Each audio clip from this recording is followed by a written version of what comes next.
An extraordinary life is life on your terms, and there's two parts. Part one to have an extraordinary life is mastering the skill of the science of achievement. How do I take what I envision and make it real? And how do I do that quicker, faster, better, easier? But I would submit to you that having done this for 38 years with, 50 million people at this stage, I can tell you that the science of achievement, there are a lot of people that are damn good at that, and they still don't have an extraordinary life. They have an extraordinary life, you see it as extraordinary, but I get the phone call from the multi-billionaire who tells me he wants to do this thing on his business, but what he really find out is he's miserable as hell, and he's hoping somehow I'm gonna rub off on him on that side too. And so I give him what he asked for, the change in his business, but I also give him what he needs, which is the change inside of him. So the second skill is the art of fulfillment. If you want an extraordinary life, you can't just achieve, you gotta be fulfilled. As simplistic as that sounds, but it's an art. It's not a science. It's a science to making money, come on. Any age, any color, any background, any gender, if you do these things, you'll have an abundance of money. You do these things, you're gonna have too much month at the end of the money. You're gonna have financial stress, right? Body. Everyone's biochemically different, but you and I both know there's fundamental rules, laws. There's a science to the body. You violate that science, you're gonna have disease, you're gonna have low energy. You align with that, you're gonna have an abundance of energy. It's gonna affect everything in your life. It's a science. Fulfillment's not like that. Fulfillment is as different as our human beings. You wanna know what God or the universe likes? Look at the jungle, look at the forest. It's diverse, right?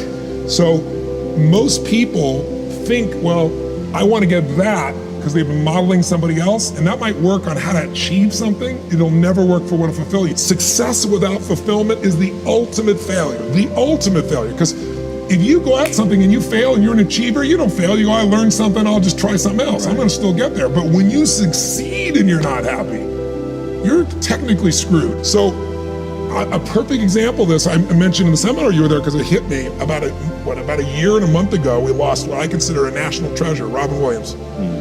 And I asked people, how many of you love Robin Williams? Everybody raised their hand all around the world, right? He made people laugh, people were touched by him. So how good was he at the science of achievement?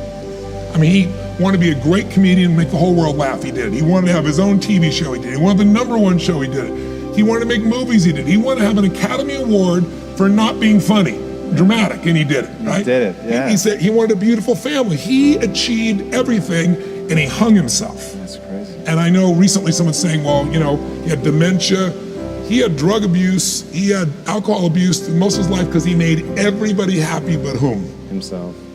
That's the ultimate failure. So if I had no other message to offer your viewers, and you let me give it to them right now, I'll tell you what I believe. I believe our lives are controlled by one force, decisions. I certainly believe in force greater than myself, call it God if you will, grace, whatever you want to call it, the universe. But I also believe it gives us choices. And the decisions we make control us much more than the conditions we meet. It's not the conditions, it's your decisions. Decisions what to believe, decisions what to do, decisions what to give. I say to people, think about, look back 10 years ago, 5 years ago, 15 years ago, and think of a decision you made. That if you would have made a different decision, you'd have a totally different life today. Better or worse, I don't know, but totally different. The most important decision you can make above any on the face of the earth is deciding that no matter what happens in your life, no matter what happens, you're gonna live in a beautiful state. And what the hell does that mean? It means that you're not gonna suffer. It means a beautiful state is that you're gonna be happy, but that's only one. Or you're gonna feel creative, or you're gonna be passionate, or you're gonna be in awe of something, or you're gonna feel love. Any state that's a beautiful state is really the core essence of who you are without fear, right?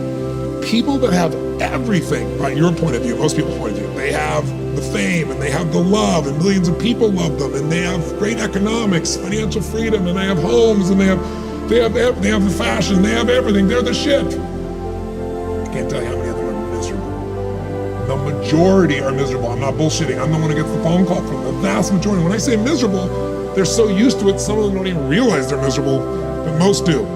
They get in a place where it's like, how do I keep this up? How do I keep outdoing myself? How do I, I built these 32 companies, how to keep all 32 going and make them all grow every single year. And that's not how life is, right? And then they worry about what will people think, what will they do? So the decision to say, I am not gonna suffer, that if suffering arises, pain's one thing, suffering's another. And the way you suffer is you focus on yourself.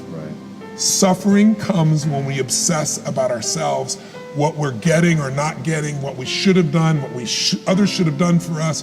It's the me game. Right. How's this gonna happen? Will this come together? Suffering could be worry, it could be anger, it could be frustration. It's anything that takes you out of a beautiful state. And here's what people don't get. You can end suffering by stop focusing on yourself and focus on something you want to serve greater than yourself. Your children, your wife, your mission, your life. You can get out of it in an instant because the nature of the human mind is to constantly compare things. Your mind, your brain is a 2 million year old device, and it is not designed to make you happy. It's designed to make you survive, and that's why it's always looking for what's wrong. It has to be what's wrong, a saber-toothed tiger, so I can protect myself. Now people are worried about what people think about them, or do they have enough money when 2/3 of the planet lives on $2 a day, and you're making $38,000, you're rich. The poorest of the poor in our country are considered rich. I'm not saying they should stay that way, but you can only build on success. And so my view is, if you're watching, if you're listening to this, my goal would have you consider something. Life is short. We don't know how short it's gonna be. But if you only had a week to live, I bet you wouldn't allow yourself to suffer over little crap that makes you crazy normally. I think you would probably spend time with those you love, you would do what you love, you'd take awe in a sunset, you'd smell the air, you would take in everything in those final moments that you possibly do. So my thing is, why wait? Right? Why wait? Why not just decide that if I start to suffer, I know the solution, because suffering is me obsessing about me. You might say, it's not me, I'm worried about my kids because they're not doing well. No, you're worried that you haven't done enough for your kids. It's about you still, right? Yes. You know, you're worried about what was done or what you should have done or what shouldn't have done. And you can end that in an instant by becoming aware of it and saying, I have made the most important decision of all. I'm gonna live in a beautiful state. Because here's what's gonna happen. Anybody watching, you may lose a family member, you probably will. Somebody may get cancer. Your business the government might change the rules. They might change things radically that you can't even do anything about it. You might go bankrupt. You might get divorced. I'm not saying anybody will, but no one knows what's gonna really happen in your life. Life's full of uncertainty, but here's what you can know. You can decide that what happens, you could have a great time. If somebody like Viktor Frankl can be locked up in Auschwitz and come out of that and experience finding joy in the middle of Auschwitz, then human beings have a capacity they've undersold themselves on. We think that the outside world determines how we feel. If people have to behave a certain way, if your husband or your wife or your kids or your coworkers or whoever, your boss, has to behave a certain way for you to be happy, and if they don't, you're unhappy, then you're always gonna be unhappy, because the more people around you, the more they're gonna change that, because they're all human, right? And if you have to be a certain way to be happy, you're gonna violate it too. So my invitation is, as great as it is to achieve, more important to enjoy. And if you can enjoy every moment in that state, when you're feeling loving and playful and passionate and curious and awe, you treat other people 100 times better than when you're feeling frustrated, pissed off, overwhelmed, worried, stressed, or feeling sorry for yourself. You're gonna be a better parent, you're gonna be a better lover, you're gonna be a better business person, you're gonna have a better life. So my soliloquy is, decide.